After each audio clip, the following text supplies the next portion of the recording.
By the way, you're playing a robotics engineer, a genius, basically. Yeah. How did you prepare that? I'm a genius. No, I'm kidding. I interviewed a lot of people in AI and robotics, engineers, et cetera. My brain does not work like that. There's a part of my genetic family that is really good at math and engineering and inventing, and I sadly did not get that. So I had to just learn as much as I could about it and try to understand what it would feel like to be that smart, to be that brilliant, what it would be like to work in that environment. But that was as close as I could get, unfortunately. Most of the time when I had these conversations, about 5 minutes in, I just stopped understanding anything they were saying. I was like, okay, explain how these learning models work. And I immediately regretted the question because I was like, I'm lost. I'm so lost. But I think that is just having respect for what she did is the first step. And I have a ton of respect for anyone who makes these things. It's incredible. We can't even, unless it's a field that you're into, it's hard to even fathom how much goes into making something like M3GAN. The conversations were fascinating. I learned so much about the actual programming of AI, the way they learn, all of that, to the way they move and how difficult it would be to actually make something that moves the way M3GAN does, spontaneously and so smoothly. Has spontaneous verbal responses and physical responses to things. You know, we're not quite there, but it's not impossible. And how was your collaboration with Gerard, who directed the movie? Gerard is amazing. I think the thing about Gerard I admire the most is just his absolute tonal vision for the movie. I'm not sure anyone could have hit the marks that he does, swaying from really dark comedy to camp to drama to tension to horror. I mean, he really hits it all, and yet you still feel like you're in the same movie, which is quite a feat. I think that's kind of his superpower. And we worked on it for a long time, and we talked and prepped about it for like a year before we filmed it, and then we've been working on it now for a while. And the whole time was really just a collaboration of trying to get Gemma to a place that felt real, try to get the story to a place where it all felt consistent, you know, all of that stuff that you do to try to polish it into as shiny a diamond as you can before you even film it. And then after the fact, making sure that it feels like it's as strong as it could possibly be. And he was, you know, at the helm of the ship every step of the way. And what was the energy like on set? The energy was, we filmed it fast, really quickly. We were in New Zealand. The energy was very much like, we do not have enough time to make this movie. Not even close. We're gonna do our best. And one of the stars of the movie in the form of M3GAN is very hard to achieve. And we underestimated how difficult it would be to achieve her. And yet we still have the same amount of time to make the movie. So buckle up, let's get it done. That was the attitude. And everyone was such a good sport and was so talented and professional. And yeah, it was a full team effort. Definitely one of those. Did you enjoy shooting on location in Canada and New Zealand? Yeah, I did. Yeah, very much so. It was 2021 in the summer, and it was still a time, as it is now, even on film sets where everyone's masked and you're doing testing. But since we filmed in New Zealand, at that point there wasn't any COVID in New Zealand, so we all, those of us who came in from the US and elsewhere, did the 2-week stay in the isolation hotel. And then once we were through, we were just back in time, pre-COVID, in a normal society, filming normally, which none of us had done for a while at that point. And so that part of it felt like such a privilege. And I loved being in New Zealand. We were in Auckland. It was really nice, even though it was winter. It was beautiful. The people are phenomenal. Yeah, really good experience. Following up on what you were saying before about the term, by the way, I couldn't agree more, how it hits on all these different cylinders. Yeah. I felt also that the film had a bit to say about, our dependence with technology. What do you think? Definitely. I think one of the things the movie asks from the first scene, first there's a commercial for the perpetual pet, which is what Gemma is supposed to be working on in her professional life. And it's the premise of the commercial is that this kid is mourning the death of a pet, and then their parent offers them a perpetual pet, which is a robotic pet that will never die. And one of the lines in the commercial, it's like a pet that will live longer than you do, which is such an uncanny concept for a child. So already we see a parent putting a Band-Aid over a loss with something that is a robotic toy that will outlive them. And then you go right into the scene of Katie driving with her parents where she's playing with the perpetual pet. And her mom tries to draw her attention to the beautiful snowy mountain. And she's like, yeah, whatever. And then she goes back to playing with it.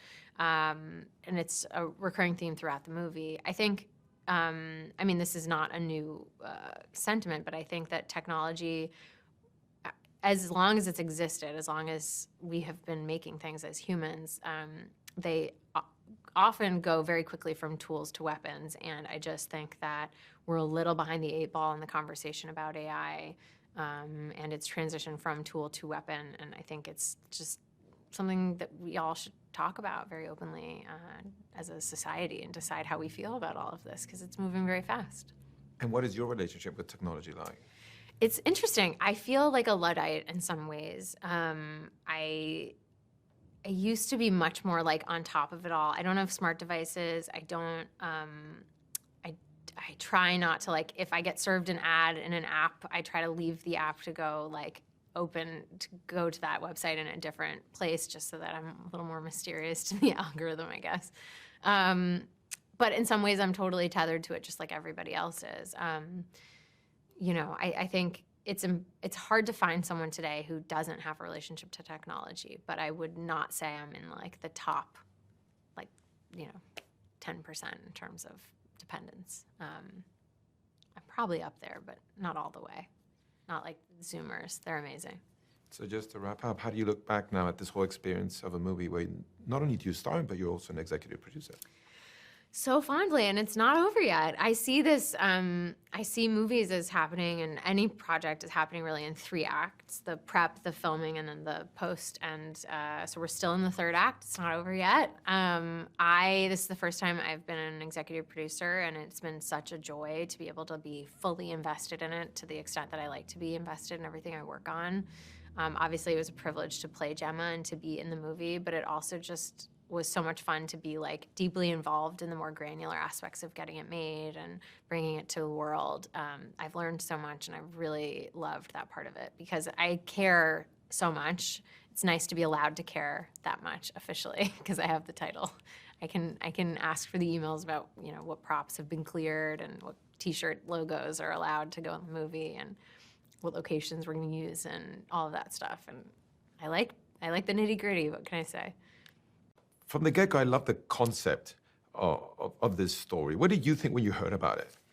Well, I was in, but I didn't get into it through the concept. Jason Blum reached out and was like, I think we might have our next thing to do with you. And I was already like basically signed on at that point just because I love Jason, and working with Blumhouse went very well the first time. It was such an amazing experience with Get Out. So I was predisposed to be into the idea. And then I just went into the script cold. I just opened it and started reading without reading the description or anything. And so it's not like I came concept first, although I now know that the concept came from James Wan and Akilah Cooper, who wrote the screenplay. Just a doll that has been animated by AI. So that was my was just reading the script cold, knowing vaguely who was going to be involved. And then the script was like such a page turner, I couldn't put it down. And then I loved the character of Gemma. I loved the story. I loved the questions it was asking. I loved the world it put us in, just adjacent to ours, just close enough that it brings up some really uncomfortable questions, things to talk about, and creates horror in this uncanny way that I love. This twisted sense of humor, all of it. Then I spoke to Gerard, and I realized that he has this very specific, very unique sense of humor that would lend itself beautifully to the subject matter. And it just felt like this stew that was brewing and perfect, and I just wanted to be a part of it. And also, it must be so special to be working with 2 giants of the genre, like James Wan and Jason Blum, right? Huge. To be part of something where they're teaming up is like, it's everything. It just felt like, okay, let's do this, but let's like make sure, not that anyone ever sets out to make a mediocre movie, but we really were like, we've got to get it right because it's got, James and Jason's names on it. This is royalty. You're right. Let's talk a little bit about Gemma. What a great character. She's a brilliant scientist, okay? Really dedicated to her work. But something happens that really is going to throw a wrench into her life. Yes, which is that she becomes the guardian for her niece. So she loses a sister and a brother-in-law and simultaneously gains a dependent at the same time, in a moment in her career when she is stuck working on something she's lost passion for, desperate to work on the thing that she has a ton of passion for, believes in so much. And also in a moment in life where she probably, in conversations with her friends, when the subject of kids comes up, I'm guessing she's the kind of person, like most of my friends, who say, yeah, maybe someday, but I'm focusing on my job, and that's what I want to focus on right now. But I don't know, maybe if I meet the right person, but I'm not into kids, whatever their answer is. She just felt really relatable to me. I felt like I knew her 100%. And so it was very appealing to me, the idea of playing someone who we meet super invested in her work, a little bit annoyed that she's doing that work in the form of a corporate company, wishing that she could just do what she wants to do and just have funding to do what she's passionate about. And then all of a sudden in the middle of it, she has this horrible thing happen to her, and she improvises by deploying something that she does understand in the face of something she doesn't, by throwing a M3GAN at the problem, so to speak. So speaking of the problem, what are the challenges that she has in her relationship with her niece, Katie?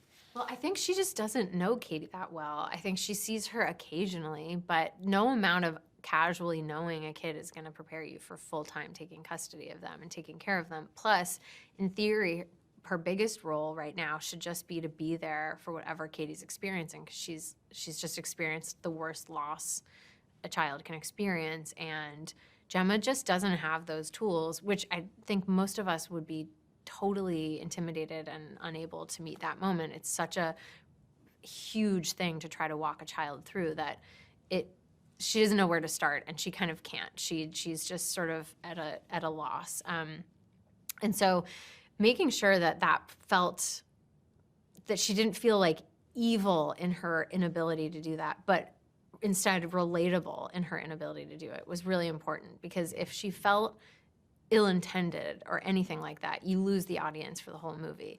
It needs to feel like she could be good at this, but she just doesn't know how to do it. She just doesn't have the right words. She doesn't know how to talk to a kid. She doesn't want her to touch any of her toys, which are collector's items in her mind, but toys in the kid's mind. She doesn't know how to tell her kid that she has to go do work. She starts telling her about what's going on at the office, and Katie's just eating toast. She doesn't care. All of those moments I'm hoping will feel really familiar to audience members, but in the moment while you're watching the movie, you're thinking, oh, come on, Gemma, just give her a hug. Just tell her you're here. Tell her to talk. How are you feeling? And she just doesn't know how to do that yet. But what she does know how to do is create robots and toys. So what happens when she creates M3GAN? So she has been creating M3GAN for years, and M3GAN experiences a very unfortunate malfunction, but when she's having a conversation with Katie, she gets this idea that M3GAN would be worthwhile in a situation like Katie's, because she might be able to exist as the ideal companion and the last toy she'll ever need, basically. And so when she introduces Katie to M3GAN, it is love at first sight. It is, Katie immediately is like, this is what I need, this is my person, and just gives her all her attention to the doll, which then, temporarily at least, Gemma finds to be a huge relief. She feels like she has a partner in taking care of this kid, and also she can keep working on M3GAN so that they can progress it through the stages of her work. That's not great, to put it mildly. We will come to kind of wish that she didn't introduce Katie and M3GAN, but she does. Well, because she creates M3GAN to protect Katie, but that kind of backfires. Sure does. Yeah, she creates her to protect her, but also she just creates her to bond with her. The protection is kind of like something she doesn't take as seriously as she should when she, protect her from harm, physical and emotional. Those words come out of her mouth in a really intense moment, but they are directions given to M3GAN, and we get to see the result of those directions as the movie plays out. Speaking of Katie, I thought Violet was brilliant in that role. She's so good. What can you say about her? I just love her. She is so smart. She's so talented. She's so experienced. She's sweet. She's professional. She's kind of got it all. I was very intimidated because Haunting of Hill House I absolutely loved, and I thought she was so good in that series. And I was like, she's way more experienced than I am going to set. She's got this wry sense of humor. She's very dark, and I'm crazy about her. I really like her. Speaking of sense of humor, I thought Ronny Chieng brought some humor into... is there a funnier person alive? He's such a blast, and I thought he was so great as David. Also, how was it for you to actually act opposite M3GAN? Well, without going into the logistics of how M3GAN is portrayed, because I think it's more fun to just think of her as M3GAN. It was challenging to act opposite her, and it required help from every single department. It was one of those things to achieve in a movie where everyone has to be working together, rowing in the same direction. From a performance standpoint, it was at times super helpful and at times very hard. That depended on what M3GAN was doing. A unique experience. My trickiest co-star by far so far.